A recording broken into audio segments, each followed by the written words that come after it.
Neo Zeon, hear my decree. After that bitch Amuro has taken Lala, my beloved, from this world, I longed for the companionship of a motherly and warm woman. But especially after my encounters with cold harlots of the UC era, I've sworn them off for good. Thus, in recent years, I've fallen into the deepest of depravities, fictional anime. Due to my new type powers, I've gained the ability to peer into other dimensions. Contrary to rumors, I do not like childish girls. We're here to rate the best MILFs I could see in the multiverses. Maybe I can find someone else who could become like a mother to me? Let's start with one of the most recent series, Ironblooded Orphans. Now there are some great picks in this series. First up is Maribit-san. What a fine woman she is. Kind, serious, and fills out that suit better than I am at piloting. She also is an accountant, and you know that we need someone to get us some gold bars, so Maribit gets a solid B tier. Second on our list is Fumatan. Fumatan has a cool demeanor, helpful presence, and thighs that pop so hard they can crush a gym's head. Too bad she's a filthy 2x traitor, and I hate treacherous women, so F tier she goes. Last from IBO is the smoking hot Amida Arca. Ooga booga, she's so fine. Her loyalty is second to only Lala, and she could probably move Axis by herself, god damn. Her side-eye can stun an entire Federation battalion. Not to mention she's an actual mother, which bumps her up on the MILF list. Amida also acts as a motherly figure to the crew of Tekkadan, which I can respect. Truly a big lady, and I like big ladies. S tier she goes. Okay, let's move on to Gundam Double O.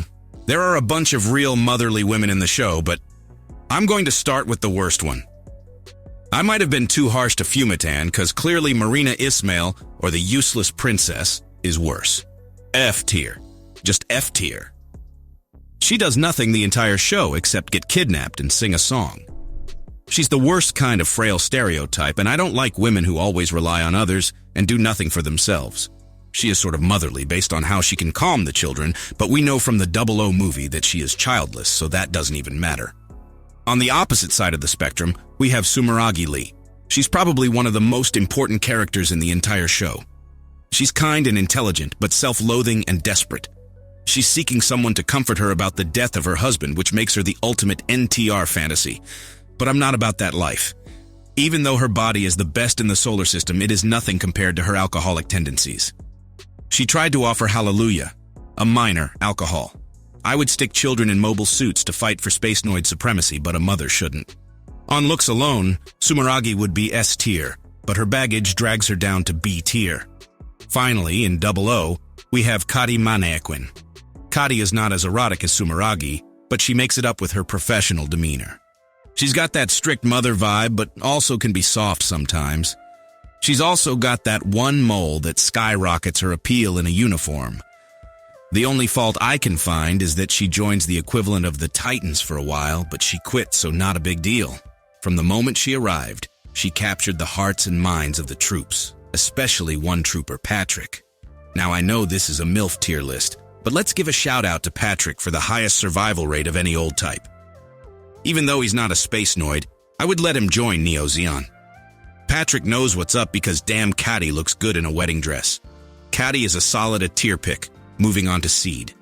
I believe the Gundam Seed universe has gone horribly wrong because despite the dominance of Space Noids, they decided to go hard into genetic modding and forsake the idea of mothers, leaving the only two picks here, Earth Noids. First up is Muru Ramius. She's a solid ship captain, but personally, she reminds me a bit too much of Noah Bright. There are plenty of scenes that showcase her womanly charms. Her big old bahonka's moving around every time the Archangel gets hit. Her real charm, though, comes from her kindness. Even though she's a soldier, she's a professional soldier who shows compassion for Space Noid youth. A weakness on the battlefield, but a big plus for the MILF tier list. A tier she goes.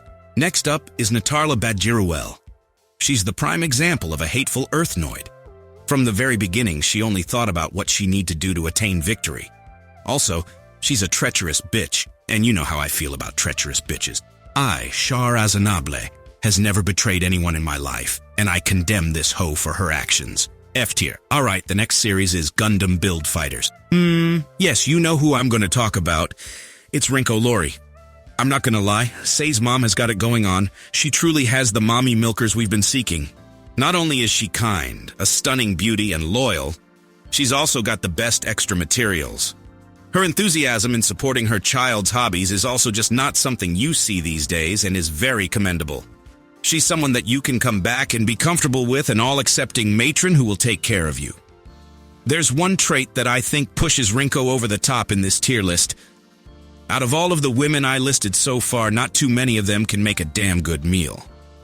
And as we all know, Rinko Lori's vegetable stir-fry is the best. S tier for her. I can see Rinko-san becoming like a mother to me. That's it for now, Neo Zeon.